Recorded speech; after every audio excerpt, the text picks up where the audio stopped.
Hello everyone, welcome to our question series. Friends, हम लोग question series में periodic classification की बात कर रहे हैं और इससे प्रीवियस वीडियो में मैं क्वेश्चन नंबर 8 तक जो कि प्रीवियस ईयर में आए हुए हैं उनके डिस्कस कर चुका हूं।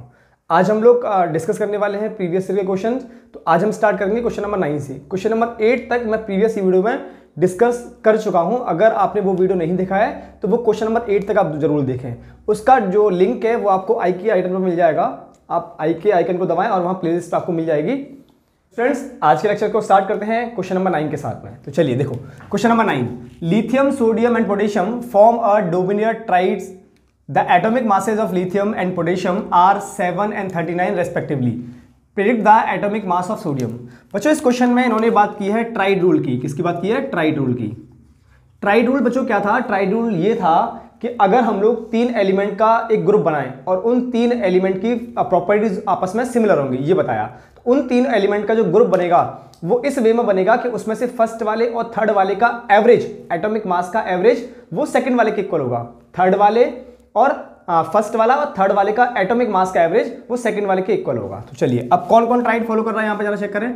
तो लिथियम है, सोडियम है और पोटेशियम है। ये तीनों एलिमेंट आपस में एक ट्राइड फॉर्म कर रहे हैं। अब ट्राइड फॉर्म कर रहे हैं तो यहां पे लिथियम का आपको एटॉमिक मास दिया है 7, पोटेशियम का एटॉमिक मास दिया है 39 और यहां पे इस Na का, दैट इज सोडियम का एटॉमिक मास हमसे पूछा है। तो हमने सोडियम का एटॉमिक मास बच्चों लेट कर लिया, लेट इट बी x। कितना लेट किया? x। तो ट्राइड रूल क्या बोलता है कि जो सेकंड वन है इसका जो एटॉमिक मास है वो फर्स्ट वाले और थर्ड वाले के एटॉमिक मास के एवरेज के बराबर होगा। तो एवरेज कैसे निकालते हैं? 2 नंबर का, इन दोनों का सम डिवाइड बाई 2। इन दोनों का सम डिवाइड बाई 2, 2 नंबर का सम डिवाइड बाई 2। तो एटॉमिक मास ऑफ सोडियम जो हमने x लेट किया है, x is equal to 7 plus 39, कितना हो गया बच्चे? 46 divide by 2। So cancel out करो। So atomic mass of sodium कितना आ गया? It will be 23। यही हमसे क्वेश्चन में पूछा है, एटॉमिक मास ऑफ सोडियम पूछा था। तो कितना आया ये? 23। एक बार चेक करें। Next question number 10, chlorine, bromine and iodine form dominate triads. बच्चों फिर से ट्राइड का क्वेश्चन है। इसका मतलब यहां भी ट्राइड फॉर्म हो रहा है। किस किसका? क्लोरीन है, ब्रोमीन है और आयोडीन है। बच्चों Cl को बोलते हैं क्लोरीन, Br को बोलते हैं ब्रोमीन और I को बोलते हैं iodine. The atomic masses of chlorine and iodine. बच्चों एटॉमिक मास दिया है 35.5 क्लोरीन का है और 126.9 आयोडीन का है। Predict the atomic mass of bromine. बच्चों एटॉमिक मास ब्रोमीन का पूछा हुआ है तो हमने फिर से यहां पे लेट कर लिया, let atomic mass of bromine is x, right. यहां पे भी x लेट कर लिया। तो क्या होगा? ट्राइड रूल क्या बोलता है कि क्लोरीन का और ब्रोमीन का जो एटॉमिक मास है इनका एवरेज इक्वल होगा x के। तो 35.5 plus 126.9 divide by 2। So x is equal to, बच्चों कितना आएगा ये आ जाएगा 162.4 डिवाइड बाई 2। कैंसिल आउट करोगे तो आ जाएगा बच्चा 81.2 is the atomic mass of bromine. ये according to triad rule. Clear है? इतना नोट करें। नेक्स्ट क्वेश्चन पाते हैं फिर हम लोग। स्टूडेंट्स, क्वेश्चन नंबर 11 देखिए जरा। Why is lithium with atomic number 3 and potassium with atomic number 19 are placed in a group 1? बच्चों क्वेश्चन ने पूछा है कि लिथियम और पोटेशियम को दोनों को ग्रुप नंबर 1 में क्यों रखा गया है। तो जरा चेक करें। हमारे पास लिथियम है। बच्चों लिथियम का एटॉमिक नंबर गिवन है, एटॉमिक नंबर है 3 और पोटेशियम के इसका एटॉमिक नंबर गिवन है दैट इज 19। अच्छा बच्चों, दोनों को सेम ग्रुप में क्यों रखा गया है इसकी बात करते हैं। तो सेम ग्रुप में रखने का मतलब है कि इनके लास्ट ऑर्बिट में, लास्ट सेल में नंबर ऑफ इलेक्ट्रॉन भी सेम होंगे। चलो कैलकुलेट करते हैं। तो सबसे पहले इनका आप कह लो इलेक्ट्रॉनिक कॉन्फ़िगरेशन। क्या निकालते हैं? Electronic configuration. कितना आएगा इसका इलेक्ट्रॉनिक कॉन्फ़िगरेशन? 2,1। इसका निकालते हैं इलेक्ट्रॉनिक कॉन्फ़िगरेशन कितना होगा? 2, 8, 2, 8 और कितना आएगा? 8 और 1, 2, 8, 10 हो गए, 18 और 1 19। तो आप जरा चेक करो, लास्ट सेल में नंबर ऑफ इलेक्ट्रॉन यहां भी 1 है और यहां भी 1 है। इसका मतलब दोनों के दोनों एलिमेंट एक ही ग्रुप से बिलोंग करते हैं। अब कौन से वाले ग्रुप से बिलोंग करते हैं? सेम ग्रुप तो है लेकिन ग्रुप नंबर कितना है? तो अगर हम ग्रुप की बात कर रहे हैं तो ग्रुप कैसे फाइंड करते हैं? ग्रुप के लिए मैंने आपको बताया था कि अगर लास्ट सेल में नंबर 1 है या नंबर 2 है। अगर 1 है तो वो फर्स्ट ग्रुप से बिलोंग करेगा, अगर 2 है तो वो सेकंड ग्रुप से बिलोंग करेगा, अगर मोर देन 2 है तो हम लोग उसमें पी ब्लॉक में चले जाते हैं और वहां पर +10 कर देते हैं। तो यहां तो 1 है तो ये ग्रुप नंबर 1 से बिलोंग करेंगे। दोनों के दोनों एलिमेंट किससे बिलोंग कर रहे हैं? ग्रुप नंबर 1 से। क्यों? क्योंकि इनके लास्ट सेल में जो नंबर ऑफ इलेक्ट्रॉन कितना है? 1, यहाँ भी 1 है, तो सेम ग्रुप से हैं। और कौन से ग्रुप से हैं? ग्रुप नंबर 1 से। अच्छा, अब क्वेश्चन आगे बढ़ते हैं। What will be the atomic number of the first 2 elements in the second group? बच्चों अब लोग बात कर रहे हैं ग्रुप नंबर 2 की, ग्रुप नंबर 2। तो ग्रुप नंबर 2 में फर्स्ट 2 एलिमेंट, तो बच्चों ग्रुप नंबर 2 का जो पहला एलिमेंट होता है वो होता है Be, इसका एटॉमिक नंबर है 4, राइट। इसका अगर आप इलेक्ट्रॉनिक कॉन्फ़िगरेशन करोगे तो कितना आएगा? 2,2। तो देखो सेकंड ग्रुप का मेंबर है, क्लियर। अब सेकंड एलिमेंट इसका, फर्स्ट एलिमेंट तो Be हो गया, सेकंड एलिमेंट होगा बच्चों Mg। Mg का एटॉमिक नंबर है बच्चों 12। कितना है? 12। इसका अगर हम इलेक्ट्रॉनिक कॉन्फ़िगरेशन देखें तो कितना आएगा? 2, 8 और 2। तो आप देखो इसके लास्ट सेल में कितने नंबर है? 2 इलेक्ट्रॉन है। इसका मतलब दोनों के दोनों सेकंड ग्रुप से बिलोंग करते हैं और ये दोनों फर्स्ट ग्रुप से बिलोंग करते हैं। क्लियर हुआ? क्वेश्चन नंबर 12 की बात करते हैं बच्चा। क्वेश्चन नंबर 12 जिस स्टूडेंट को आ रहा है वो कमेंट बॉक्स में कमेंट जरूर करें। चलिए देखिए, calcium is an element with atomic number 20। बच्चों कैल्शियम की बात कर रहे हैं, Ca, इसका एटॉमिक नंबर है 20। अच्छा, सबसे पहले हम इसका इलेक्ट्रॉनिक कॉन्फ़िगरेशन भी लिखते हैं। क्या होगा इलेक्ट्रॉनिक कॉन्फ़िगरेशन? मुझे अभी के अभी कमेंट बॉक्स में कमेंट कराओ, जल्दी जल्दी कमेंट बॉक्स में कमेंट करो। कितना होगा? आई थिंक सबको आ गया होगा। 2, 8, 8, 2। देखो 2, 8, 10, 18 और 2, 20 हो गया। अच्छा, इसको बच्चा इसके लास्ट सेल में 2 इलेक्ट्रॉन हैं। अगर लास्ट सेल में 2 इलेक्ट्रॉन हैं, इसका मतलब इसका जो ग्रुप है वो कौन सा है? Second group. ये सेकंड ग्रुप का मेंबर है बच्चों, सेकंड ग्रुप का मेंबर है। यहीं से हम लोग पीरियड भी फाइंड कर लेते हैं इसका, अगर हमें जरूरत पड़ी तो हम वो भी लिख लेंगे। पीरियड कैसे फाइंड करते हैं? नंबर ऑफ सेल कितने हैं? 1, 2, 3, 4। फोर्थ पीरियड का मेंबर है बच्चों, फोर्थ पीरियड का मेंबर है। ग्रुप सेकंड है, इसका मतलब इसका ब्लॉक क्या होगा? एस ब्लॉक का एलिमेंट है। किसका एलिमेंट है? एस ब्लॉक का एलिमेंट है। इतनी इंफॉर्मेशन तो हमने इसके एटॉमिक नंबर को देख के लिखी। अब आते हैं इसके मेन क्वेश्चन पे, ए वाले पार्ट पे, जो हमसे क्वेश्चन में पूछा हुआ है। तो ए वाले पार्ट में क्या पूछा है? देखो, विल इट बी मेटल और नॉन मेटल? बच्चों ये डिसाइड करना है कि ये मेटल है या नॉन मेटल है। तो आप जरा इसका इलेक्ट्रॉनिक कॉन्फ़िगरेशन देखें एक बार। 2, 8, 8, 2, इसका मतलब इसके लास्ट सेल में 2 इलेक्ट्रॉन है।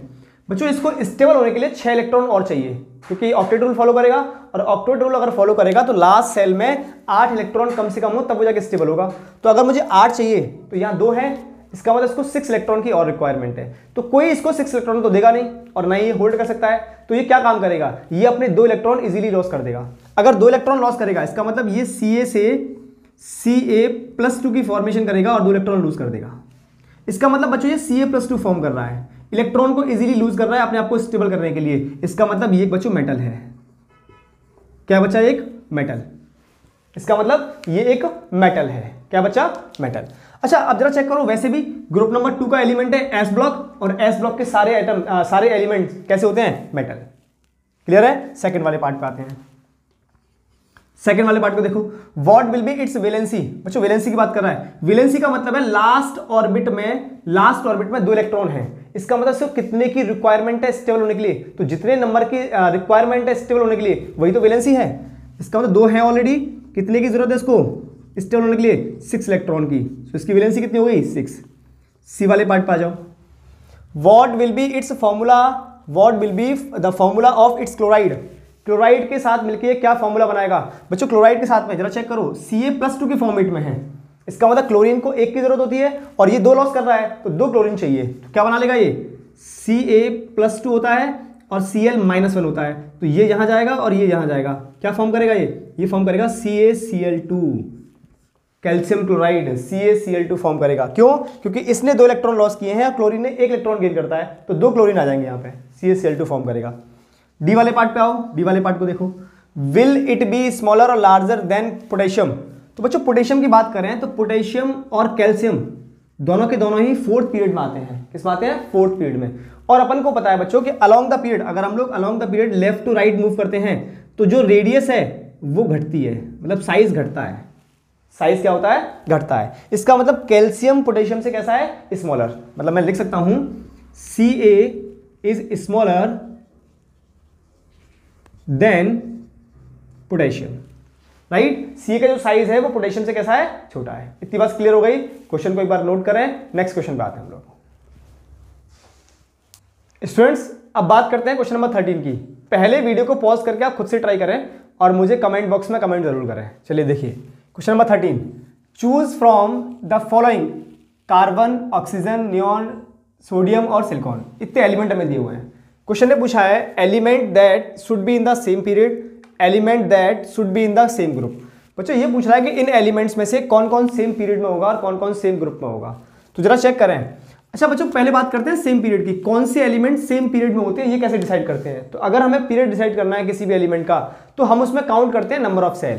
क्या काउंट करते हैं? इसका मतलब अगर उसके नंबर ऑफ सेल सेम है, अगर उसके नंबर ऑफ सेल सेम है तो वो सेम पीरियड में होगा। और अगर वहां पे मुझे बात करनी है ग्रुप की, तो ग्रुप कैसे डिसाइड करते हैं? ग्रुप डिसाइड करते हैं बच्चों उसके पास जो लास्ट ऑर्बिट में उसके जो वैलेंस इलेक्ट्रॉन है, लास्ट ऑर्बिट में जो इलेक्ट्रॉन्स हैं दैट इज उनको बोलते हैं वैलेंस इलेक्ट्रॉन। उनके वैलेंस इलेक्ट्रॉन अगर सेम है तो उनका ग्रुप भी सेम होगा। तो इसका मतलब ये हुआ बच्चों कि जो एलिमेंट्स हमें गिवन है सबसे पहले हमें इनका करना पड़ेगा इलेक्ट्रॉनिक कॉन्फ़िगरेशन। तो चलिए पहले करते हैं कार्बन का। कार्बन का एटॉमिक नंबर है बच्चों 6।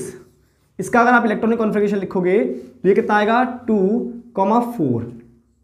2,4। अब आते हैं हम लोग ऑक्सीजन पे। ऑक्सीजन का एटॉमिक नंबर कितना है 8, राइट। इलेक्ट्रॉनिक कॉन्फ़िगरेशन लिखें तो 2,6। बात करते हैं नियोन की, Ne एटॉमिक नंबर है बच्चों 10। कितना आएगा इलेक्ट्रॉनिक कॉन्फ़िगरेशन 2,8, राइट। उसके बाद में सोडियम, सोडियम का एटॉमिक नंबर है 11। इलेक्ट्रॉनिक कॉन्फ़िगरेशन कितना होगा 2,8,1। उसके बाद बात करते हैं सिलिकॉन की। Atomic number 14। इलेक्ट्रॉनिक कॉन्फ़िगरेशन देखो 2, 8 और 4। तो जरा चेक करो, पहले बात करते हैं सेम पीरियड वाले की। तो सेम पीरियड का मतलब बच्चों क्या हुआ, जहां पे नंबर ऑफ सेल सेम है। तो देखो इसके पास 2 सेल हैं, इसके पास भी 2 सेल है, इसके पास भी 2 सेल है। इसका मतलब ये तीनों एलिमेंट कौन कौन, कार्बन, ऑक्सीजन और नियॉन, ये तीनों एलिमेंट सेम पीरियड से बिलोंग करते हैं। किससे बिलोंग करते हैं? तो मैं यहां लिखता हूं सेम पीरियड वाले एलिमेंट्स को। सेम पीरियड वाले एलिमेंट कौन कौन है? सेम पीरियड वाले एलिमेंट कौन कौन है? कार्बन, ऑक्सीजन और नियॉन। क्यों है? क्योंकि दोनों के पास में, इसके पास भी 2 सेल है, इसके पास भी 2 नंबर ऑफ सेल है, इसके पास भी 2 नंबर ऑफ सेल है। अब बात करते हैं ग्रुप की। तो वो जो इसके पास है वैलेंस इलेक्ट्रॉन 4, इसके पास भी वैलेंस इलेक्ट्रॉन 4 है, बाकी इसके पास 6 है, इसके पास तो है ही नहीं कोई, मतलब 8 है और इसके पास 1 है। तो इसके पास 4, इसके पास 4। तो इसका मतलब सेम ग्रुप की बात करें तो सेम ग्रुप में कौन से एलिमेंट होंगे? जिनके वैलेंस इलेक्ट्रॉन सेम है। तो एक तो ये वाला है और एक ये वाला है। कौन है? कार्बन और सिलिकॉन। कार्बन और सिलिकॉन ये दोनों सेम ग्रुप से बिलोंग कर रहे हैं। क्लियर हुआ? क्वेश्चन क्लियर है? एक बार देखो। नेक्स्ट क्वेश्चन नंबर 14 की बात करते हैं। क्वेश्चन नंबर 14 देखिए, an element belongs to third period and second group of the periodic table, state the number of valence electron, is it a metal और non metal, name the element, right the formula of its oxide. बच्चों question ने बोला है कि एक elements है जो belong करता है थर्ड पीरियड से। किससे बिलोंग कर रहा है? थर्ड पीरियड से, और सेकंड ग्रुप से बिलोंग कर रहा है। बच्चों मैंने अभी आपको क्या बोला? मैंने ये बोला कि पीरियड कैसे डिसाइड करते हैं? नंबर ऑफ सेल से। ग्रुप कैसे डिसाइड करते हैं? वैलेंस इलेक्ट्रॉन से। इसका मतलब तो ये समझ आ गया कि इसके पास में जो नंबर ऑफ सेल हैं, इसके जो इलेक्ट्रॉनिक कॉन्फ़िगरेशन में नंबर ऑफ सेल होंगे वो 3 होंगे, और सेकंड ग्रुप से बिलोंग कर रहा है। इसका मतलब इसके पास में जो वैलेंस इलेक्ट्रॉन है, जो वैलेंस इलेक्ट्रॉन है वो 2 होंगे, राइट। इसका मतलब बच्चों अगर मैं इलेक्ट्रॉनिक कॉन्फ़िगरेशन लिखूं, अगर मैं उस एलिमेंट का इलेक्ट्रॉनिक कॉन्फ़िगरेशन लिखूं तो नंबर ऑफ 3 तो सेल हो गए और 2 वैलेंस सेल हैं। इसका मतलब 2, 8 और 2, क्योंकि ये तो दोनों फेल हैं। थर्ड में वैलेंस सेल 2 आ जाएंगे, तो 2, 8, 2 3 सेल हो गए, और लास्ट वाले में 2 वैलेंस इलेक्ट्रॉन है। तो 2, 8, 2 अगर इनका मैं एटॉमिक नंबर कैलकुलेट करूं तो कितना आएगा? 12। और 12 एटॉमिक नंबर बच्चों किसका होता है? Mg। किसका होता है? Mg का। तो पूछा है स्टेट द वैलेंस इलेक्ट्रॉन, तो 2 तो वैलेंस इलेक्ट्रॉन हो गए, इज द ए। मेटल है या फिर नॉन मेटल है? तो बच्चों Mg जरा चेक करना, इसका एटॉमिक नंबर 12 है, इलेक्ट्रॉनिक कॉन्फ़िगरेशन 282 है। इसका मतलब इसके पास में 2 वैलेंस इलेक्ट्रॉन है, तो ये 2 इलेक्ट्रॉन को लॉस करने की टेंडेंसी रखता है, 2 इलेक्ट्रॉन को लॉस करने की टेंडेंसी रखता है। इसका मतलब ये क्या करेगा? Mg इट फॉर्म्स Mg+2 और 2 इलेक्ट्रॉन लॉस करेगा। इसका मतलब it is a metal, S block का एलिमेंट है, इलेक्ट्रॉन को लॉस करने की टेंडेंसी रख रहा है, so it is a metal. क्या है ये? मेटल। अब बात करते हैं एलिमेंट Mg हो गया, डी वाले की, right the formula of its oxide. बच्चों ये Mg+2 फॉर्म कर रहा है, अगर ये Mg+2 फॉर्म कर रहा है तो ऑक्साइड -2 फॉर्म करता है, तो ये यहां आएगा, ये यहां आएगा, क्या बन जाएगा? ये बन जाएगा Mg2O2 और 2 से 2 कैंसिल आउट, सो ये बन जाएगा MgO, magnesium oxide, MgO। Oxide का फॉर्मूला क्या होगा बच्चों? उसका MgO, MgO। क्लियर हुआ? तो ये वाला फर्स्ट आंसर आपका, सेकंड वाला ये वाला हो गया बी पार्ट, ये सी पार्ट हो गया और ये आपका डी पार्ट। क्लियर हुआ? क्वेश्चन समझ आया? इतना नोट करें। आई होप बच्चों आपको लेक्चर बहुत अच्छा लगा होगा। जितना ज़्यादा हो सके इस लेक्चर को शेयर कर दें। जितनी भी वीडियोस आप देखते हो, जितने भी लेक्चर्स हम लोग बनाते हैं, उन सबको शेयर जरूर कर दिया करो। अपने सारे स्कूल फ्रेंड्स को, अपने सारे कॉलोनी वाले फ्रेंड को, आपके जो भी फ्रेंड्स हैं सबको शेयर कर दिया करो। और जो बच्चे हमारे चैनल पर नए हैं वो चैनल को सब्सक्राइब जरूर करें। राइट, मिलते हैं नेक्स्ट वीडियो में ऐसे ही बहुत अच्छे क्वेश्चनों के साथ। जब तक के लिए जय श्री राधे।